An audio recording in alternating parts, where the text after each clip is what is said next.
you prepare your kids on each different games? Well, a big part of that is my staff. Again, I mentioned Phil Stevenson is such an important part of our program, and the rest of our coaches are so important in that. A big part of my role as the head coach over the years, from in the early days when I did everything, to now that I try to empower the people who are around me so that we get the very best out of the best that they can give. So a lot of our preparation is done by the different people in the organization, playing to their strengths. Advantageous thing for young people as far as getting involved. Hey, send a video clip. Send a video clip early. A little bit of hitting, a little bit of fielding. Because what that does right away is that we look at all of them. I'll tell you, any coach that's worth their salt looks at all of them, and we kind of got an idea. Okay, this is a guy that we may want to see. This spring, this is a guy that we want to make a phone call about or whatever, but really being able to send some stuff early out as a sophomore and as a junior, I think in the recruiting process for your listeners is really, really important to do that. Excellent. Now, you mentioned something critical, the videos. Sometimes you see athletes, they always get the best play. Hey, I got a home run, I got it right there. I got a triple. That's my highlight. You know what I mean? So realistically, what I say to my athletes, I always say to them, I want to see you in practice as well. I want to see videos that you can send that you do in a practice, like a swing, like a throwing to second, or double play of your pitchers, your velocity, all your movement. Because I think, if I'm a coach, I would prefer to see that. But in your case, what's your first take when you see videos?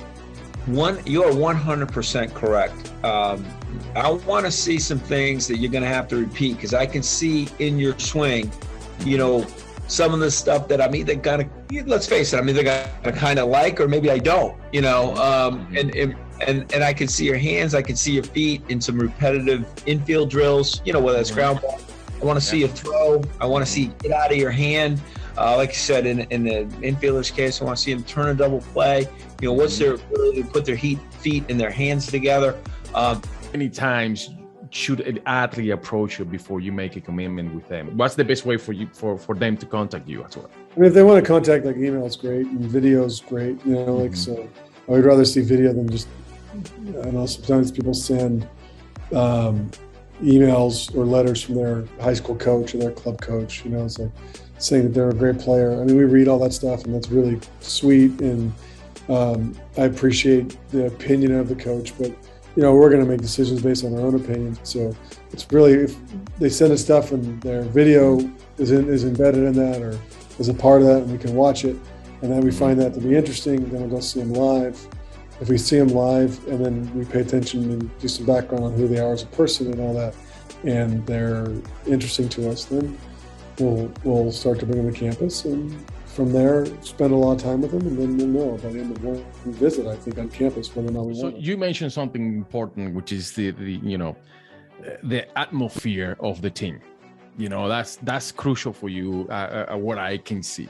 So let me ask you something. After you pass all that process of recruiting, do you give the opportunity to a freshman guy to be competing with the higher level kids, if you want to call it like that, or how that works? Because that could make an impact. If I'm a parent, probably, or I'm a student athlete, that might be an impact with mentally.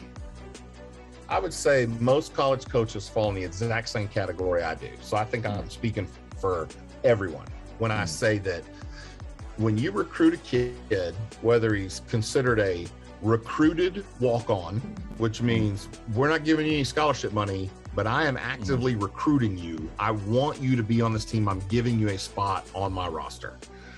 Or you're being recruited and you're getting a full scholarship, the whole shooting match. So that's everything. It doesn't matter where you fall in that. If you show up and you shoot 68, I want you to go to the tournament. and tee it up for us. I want the 5 best players to go. So I don't care if all the walk-ons shoot 68 and beat all the scholarship kids. That's who we're taking. Timing is crucial, especially in basketball. The earlier that you start, the better option probably you're gonna have. So, do you follow them for as long as senior year? Because if you offer, like you have right now, you have 2 offers in 8th grade. Do you think? I mean, because they're going to grow more, they're gonna, or they might not go at the pace that you are expecting to do that. So it could be tricky right there. So how you take that? How you do that? Yeah, so I don't throw an offer out unless I would accept their verbal commitment. And so like if I see an 8th grader or a freshman, we evaluate them, we get to know them. If we feel like they would be a good fit at Abilene Christian and in our program, I offer them. And I'm prepared for them to accept the offer, even as a freshman. Usually, they wait a couple of years before they make that decision. But, so far, we've been pretty fortunate and on point with our evaluations. I don't take scholarship offers back. Now, sometimes players advance quickly, and now all of a sudden they're getting Power 5 offers, so we're no longer an option. But I don't take scholarship offers back as long as players are working hard and we see improvements every time we watch them. And we've been pretty fortunate. You take more in consideration the seniors, or you look options as well to see athletes that might come in as sophomore, freshman, how that works? Because, in all the sports, it varies, right? Baseball, basketball, football, they all have different opinions on when is the best time for them to approach these college coaches. So in this case, on cheerleading, what would be the best scenario for the athletes? Yeah, I think every program is going to be a little bit different, but I really like to start talking with people maybe their 2nd semester of their sophomore year, or even the fall of their junior year, or even through that summertime. I get a lot of people reaching out that they're starting their freshman year of high school, and I say, hey, I'm excited that you're excited about us, but you still have 4 years of high school. A lot of things can change. You know what I mean? And let's doing what you love, making sure that you're getting better, but you're having fun with it, as we talked about. And let's talk when you're a little bit older. But same thing with those freshmen in high school, they're still welcome to our clinics, and it's a good opportunity for us to take a look at them and, maybe think about them and watch them from a distance. But our primary focus is going to be, 2nd semester high school sophomores, and then juniors. The junior times, we get athletes where we're talking about the mental scenario, right? You might get an athlete where they're not performing the way that you're expecting, or the way that she showed you in the past. How you overcome that? I think for us, we hopefully are trying to overcome that on a daily basis. Like I told you, we have very good relationships with our girls. We have open door policies. So each one of us is talking and interacting with every one of our girls on a daily basis. And it's not just volleyball. We really do talk to them about how are things at home, how are your parents, how's your family, how's school, how's life outside of volleyball. So we're hopefully getting to know them more and more, and hopefully they continue to open up to us and trust us. But specifically, let's say a student athlete is having sport specific performance issues. I'm definitely going to bring them in and have an honest conversation with them and say, hey, obviously our numbers have been dropping. What's going on? What do you feel like? How can I help you? What can we do better? And if they feel it's just a gym thing, we can make our adjustments as a volleyball staff. But there is that very real possibility that it's beyond volleyball. Maybe it's something else that's affecting them. And from that point, we absolutely recommend them to our on-campus services. We have all kinds of. I tell our guys all the time that the only way that you're not going to be successful, really, at any Division I school, is 1, if they don't have the resources, and 2, if you're not trying. And I think that's a big part of the recruiting process. Is I think parents and kids all need to know academically, what do the resources look like for me coming here? Because listen, we all want to play at the next level, man. We all do. But if you look at how the numbers bear out, man, maybe 3 out of 10 are going to get a shot to even play at the next level, professionally, independently, through an organization, affiliated organization, or anything like that. So the majority of our guys are going to be valuable members of society. And so we have to make sure that those guys are doing what they need to do academically, so that when they do leave here, they're not left in a lurch and have no idea or no direction on what they're going to do. They have a degree, they have a plan, and they can go on living their lives as great baseball fans because they played the game for so long. That's like, for me, that's number one, because I feel like if they're an athlete and they want to work hard, I can make them a good diver, depending on if they're putting in the time in the classroom and doing that. That's the rest of their life.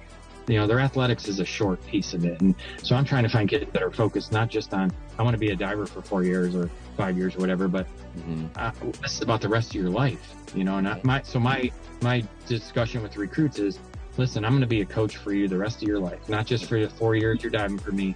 If you need me when you're 30, and hopefully I'm still around, if you need me when you're 30, and you just text me or call me, and I'll be there and I'll help you. Beautiful. So that's how I recruit, and I think a lot of coaches probably do that. They want to have these kids in their lives for forever. They don't want to just coach them for 4 years and see you later. Yet I'm speculating on other people, but I'm assuming that most people are like, no, these are people that are in my life and I work with them every day. I don't want it to end in 4 years. So me with my alumni and hanging out with them and having them up at my lake house, having a good weekend with my alumni and just inviting them, not asking them for anything. And because you do that, they know you care about them. They want to help your program. They want to donate. I don't have to ask them. They just want to do it because they care. So honestly, for recruits, the main thing is the video, the academic piece, and also being open and honest and talking to the team and coming and meeting the divers. And when I talk to them on the phone, having that conversation where I feel like it clicks, you know. Definitely. And it's trouble when you have someone that's maybe shy, or they think I'm this old guy that you can't talk to, and like I'll joke with them. Yeah, I joke with them the first time I talk to them, because I want them to feel like, I want you to know who I am. I'm not going to put on a show for you. We're not going to do all that. We're going to show you what we are like. And so if you come here, it's going to be exactly the same on your visit, or if you come here as to go to school. Mindset is important for the athletes. I just think you have guys focus on being the best that they can be, focus on the process, working as hard as you can. You know, we want guys with the mindset that they're going to go out there and score points. You know, and don't worry about all that other stuff, or I'm not going to worry about what you're doing. I just want to score points. If the match is 3-2 or 10-2, I want to score points. I like that. Yeah. As long as the points are right there, that's what counts, right? Then you don't worry about the last point scored. Worry about the next point scored. So if you go out and take me down and you got 2 points, I'm not worried about those points. I'm worried about scoring the next one. I got to get off the bottom and get an escape.